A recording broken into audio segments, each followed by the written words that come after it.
Hello friends, आज हम बात कर रहे हैं 11 साइंस चैप्टर नंबर 5 के बारे में। आज हम पढ़ाने जा रहे हैं न्यूटन्स थर्ड लॉ।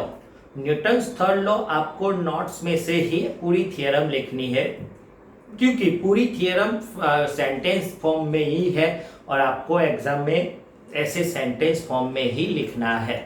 नाउ क्या है Newton's third law? That means हम लोगों ने 9th स्टैंडर्ड में पढ़ा था वही वाला, every action force there is equal and opposite direction of reaction। क्या बोली definition? every action force is equal to real that means equal and opposite direction to reaction force equal ही मिलता है। that means मेरा force जितना आपके अंतर्गत होता है वही फोर्स आपका फोर्स मेरे रिस्पेक्ट हो जाएगा। F12 and F21 are opposite direction and same magnitude।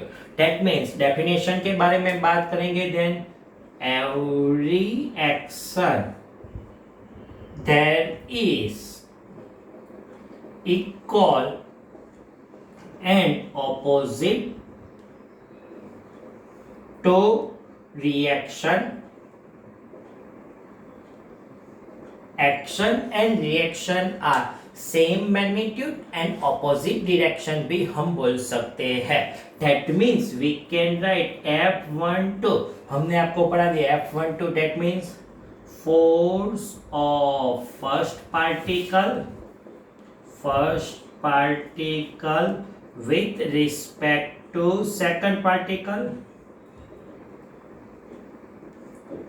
is equal minus F21। Negative क्यों? ऑपोजिट रिएक्शन आ गया है। और F21 डिट means force of second particle with respect to first particle. वो ऑपोजिट डायरेक्शन में आ गया first particle and second particle का। एग्जाम्पल्स के बारे में बात करें तो सबसे पहला वाला एग्जाम्पल गॉड कार्ड्स।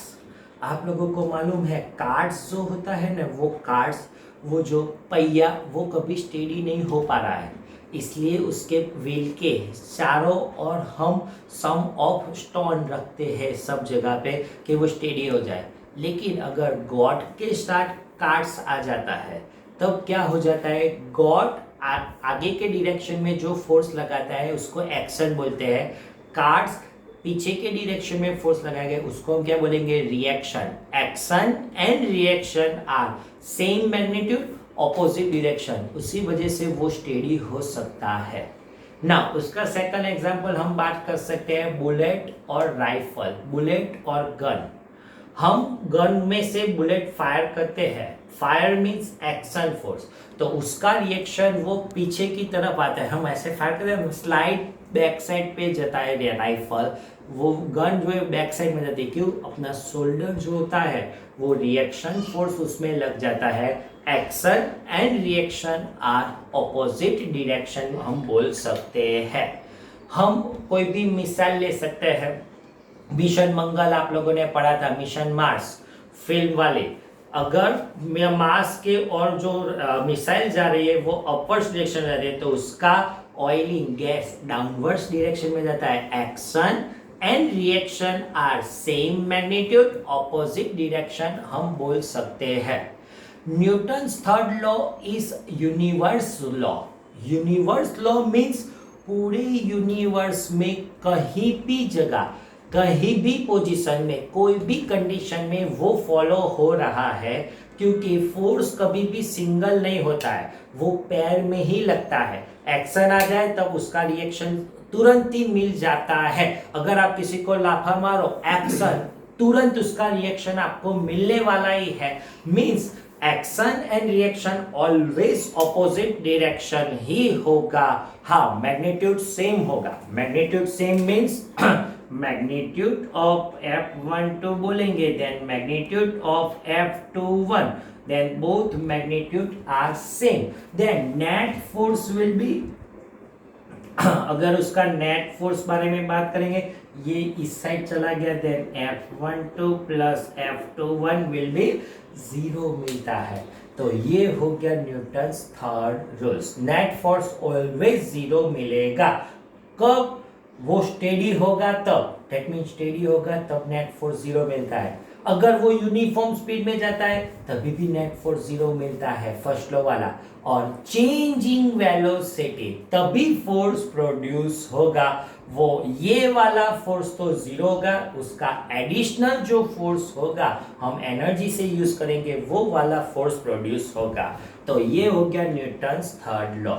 अब कंजर्वेशन ऑफ मोमेंटम पढ़ाने के लिए सबसे पहले हमें आपको पढ़ाना पड़ेगा impulse of force. Impulse of force. Now impulse of force क्या है? फोर्स की फॉर्मूला हमने आपको पढ़ा दी, force F equal to dp upon dt। Then ये मल्टीप्लाई कर सकते हैं, then dp equal to we can write F dt, where F dt को ही हम इम्पल्स ऑफ फोर्स बोलते हैं। That means impulse of force कोई नया नहीं है, वो अपना चेंजिंग वेलोसिटी ही बोल सकते हैं। Impulse of force equal to we can write changing momentum. पहले वेलोसिटी भी बोल सकते हैं, देन मोमेंटम भी बोल सकते हैं। मोमेंटम और चेंजिंग वेलोसिटी भी लिख सकते हैं। क्यों? चेंजिंग मोमेंटम की फॉर्मूला है mv2 minus v1 dp p2 minus p1। मास तो कांस्टेंट ही है, देन चेंजिंग वेलोसिटी और changing momentum, it's called impulse of force. तो उसका यूनिट की अगर बारे में बात करेंगे, इम्पल्स ऑफ फोर्स का क्या आएगा? Force Newton, time second. तो उसका सेकंड यूनिट हम बोल सकते हैं चेंजिंग मोमेंटम, मोमेंटम का केजी मीटर पर सेकंड बोल सकते हैं। डायमेंशन फॉर्मूला मोमेंटम का ही आने वाला है 111 लास्ट माइनस, और उसकी definition the product of force and time interval, it's called impulse of force. That means definition the product of force and time interval, it's called impulse of force। that means impulse of force हम बोल सकते हैं, impulse of force। तो impulse of force हमने पढ़ा दिया, ये हो गया इम्पल्स ऑफ फोर्स। ये थियरी में आती है तो आपको इतना ही सेंटेंस लिखना है। लेकिन आज के वीडियो लेक्चर में हम जो मोस्ट इंपॉर्टेंट थियरम पढ़ाने वाले हैं वो है कंजर्वेशन ऑफ मोमेंटम।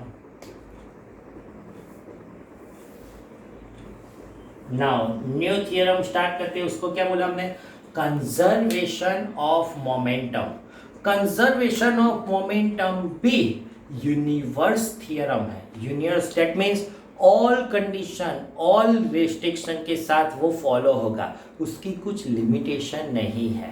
देन उसका एग्जाम्पल के लिए सबसे पहले हमने थियरी में एग्जाम्पल लिखा है bullet plus gun. Initial are steady position, are in steady position.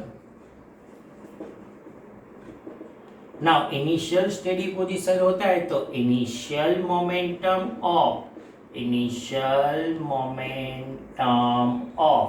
Bullet plus gun क्या मिलेगा? दोनों का इनिशियल मोमेंटम के बारे में बात करेंगे, क्या मिलेगा? 0। Both are steady position, then initial momentum 0 in t equal to t time interval. Now end t equal to t time interval, bullet जो राइफल गन में से हम फायर करते हैं, देन स्पीड ऑफ मतलब momentum of bullet, momentum of bullet, bullet के बारे में बात करेंगे तो कितना मोमेंटम होगा? Then answer is F into dt। Dp changing momentum होगा, बुलेट आगे की ओर बढ़ती जाएगी, जितना टाइम ड्यूरेशन चेंज होगा उसी फॉर्म में ये चेंज होता रहेगा। देन ये हो गया एक्शन फोर्स, एक्शन मोमेंटम, तो उसका रिएक्शन क्या आएगा, देन मोमेंटम ऑफ गन, उसका जो रिएक्शन है वो मोमेंटम ऑफ गन हो जाएगा। गन का रिएक्शन क्या आएगा, minus F D T, reaction force, reaction momentum आ गया। Then action and reaction are same magnitude, opposite direction, ये पॉजिटिव मिलता है, ये क्या मिल गया, negative. Then T equal to T time interval, total momentum के बारे में बात करेंगे। Then total means bullet plus gun का मोमेंटम कितना होगा, F D T minus F D T will be zero. Initial zero है, फाइनल जीरो हो गया, that means initial momentum is equal to final momentum, both are equal होता है। तो ये हो गया कंजर्वेशन ऑफ मोमेंटम। तो इसका डेफिनेशन क्या होगा, when net force is zero, when net force is zero, then momentum must be constant,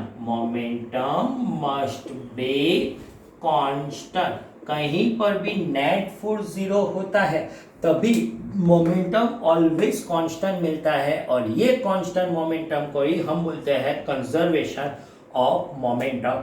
ये 2 मार्कर की थियरम है, ये यूनिवर्स और ऐसे 1-2 सेंटेंस आपको लिख देना है तो पूरी 2 मार्कर की थियरम कंप्लीट। तो आज के वीडियो लेक्चर में हमने 2 थियरम आपको पढ़ाई, Newton's third law and conservation of momentum. Thank you very much.